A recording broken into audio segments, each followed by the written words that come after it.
유난히 자욱한 안개 속 알 수 없는 분위기가 맴도는 작은 사찰에 매년 이맘때면 일어난다는 기이한 현상이 있다고 합니다. 이런 일이 시작된 지도 벌써 수년째라는데요. 오늘도 녀석들은 기어코 모습을 드러낼 거라고 합니다. 자, 스님의 기도를 기다렸던 걸까요? 거친 파도를 헤치고 뭔가가 점점 다가오고 있습니다. 다가가서 살펴보자 마치 바다가 끓어오르는 것처럼 물결이 심하게 일렁이는데 오! 물 밑에 뭔가가 분주하게 움직이죠. 뭐예요? 황인데 누를 황자 독이었자.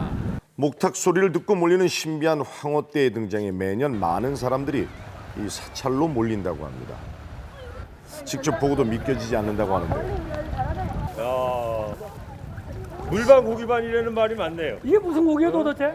사람들의 시선을 받으며 절 앞바다를 제집인 것 마냥 신나게 놀던 녀석들이 잠깐 사이에 자취를 감춰버렸습니다. 어디로 갔을까요? 하늘로 싹 솟았을 없어졌어요. 리도 없고 바다 앞을 가득 채웠던 그 많던 황어들이 감쪽같이 사라져버렸습니다. 얘들아 공양 시간이다. 밥 먹으러 오너라. 강아지도 아니고 부처님들 공양. 녀석들을 다시 불러 모을 수 있다며 스님이 두 팔을 걷어붙이고 목탁을 치기 시작합니다. 그런데 그때 녀석들이 정말 나타났습니다.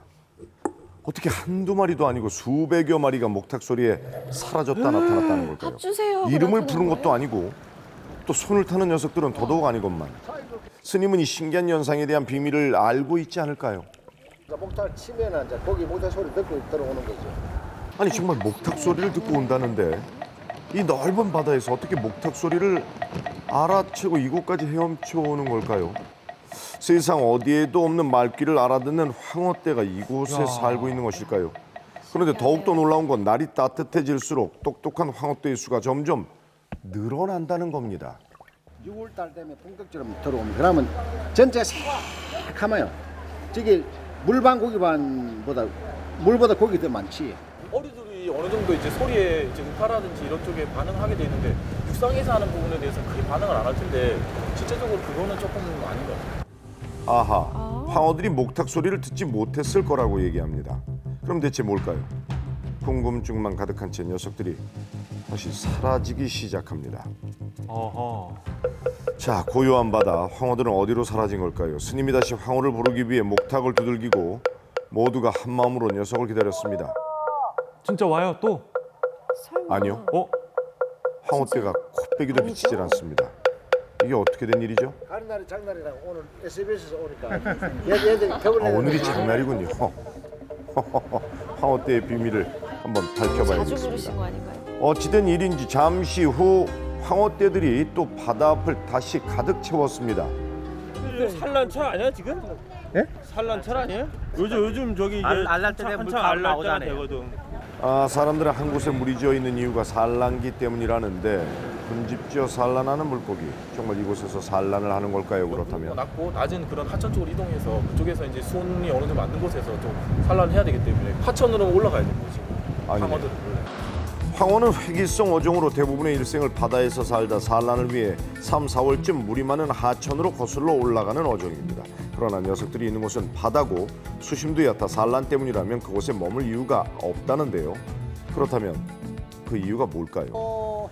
그때 스님이 황어가 모여있는 바다 쪽으로 무엇인가를 계속해서 던지는 모습이 포착됐습니다. 그리고 때를 기다렸다는 듯 스님 앞에 줄지어 모이기 시작하는데요. 아, 먹이를 먹기 위해 지금부터 한 15년 정도 전에 여기 해주선님께서 그 천일기도 하고 나서부터 황어떼가 모이기 시작했어요. 15년 전 이곳에서 천일기도를 마친 스님 눈앞에 물고기가 보였고 자비행으로 고기밥을 주기 시작했다는데요.